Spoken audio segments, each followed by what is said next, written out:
सावन लागे बड़ी मन भावन,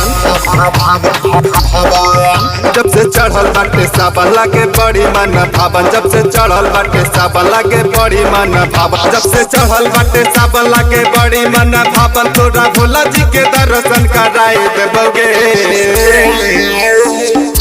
हमर दिल जानी, हमर दिल जानी।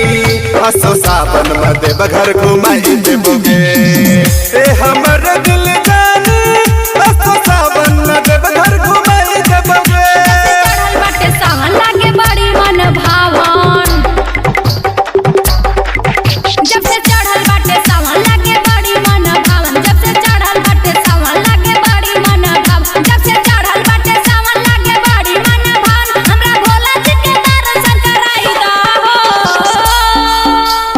मार सजनवा, ए हमारी सजनवा।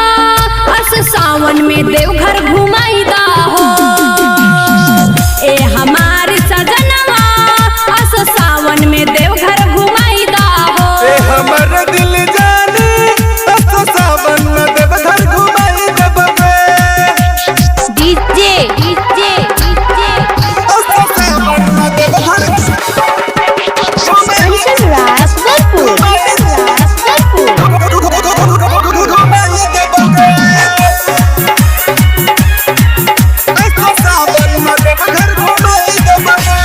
सावन चलल जाई पावन धाम, लेके रहिया में चली हो भोला जी के नाम, भोला जी के नाम, भोला जी के नाम। चढ़ते सावन चलल जाई पावन धाम, लेके रहिया में चली हो भोला जी के नाम। कांधे कवर लेके सुल्तानगंज देके पूरा रहिया भर संगे तोरा जाई बहोगे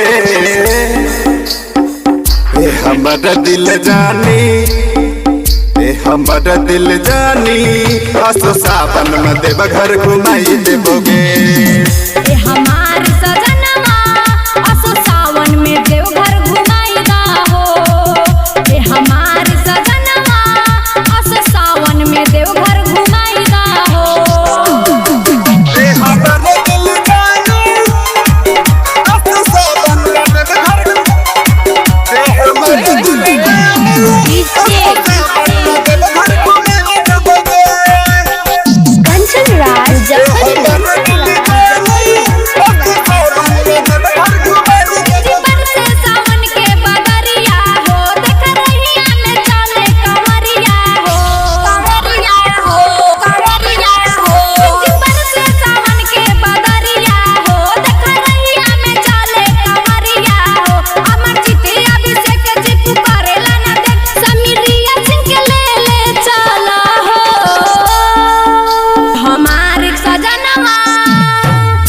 हमार सजनवा। अस सावन में देवघर घुमाई दा हो हमर दिल जानी। असो सावन में देवघर घुमाई देबोगे ए हमार सजनवा। अस सावन में देवघर घुमाई दा हो जब से चढ़ल बाटे सावन लागे बड़ी मन भावन, जब से चढ़ल बाटे सावन लागे बड़ी मन भावन, जब से चढ़ल बाटे सावन लागे बड़ी मन भावन। तोरा भोला जी के दर्शन कराए देबोगे हमर दिल जानी, हमर दिल जानी। असो सावन में देव घर घुमाई देबोगे हमर दिल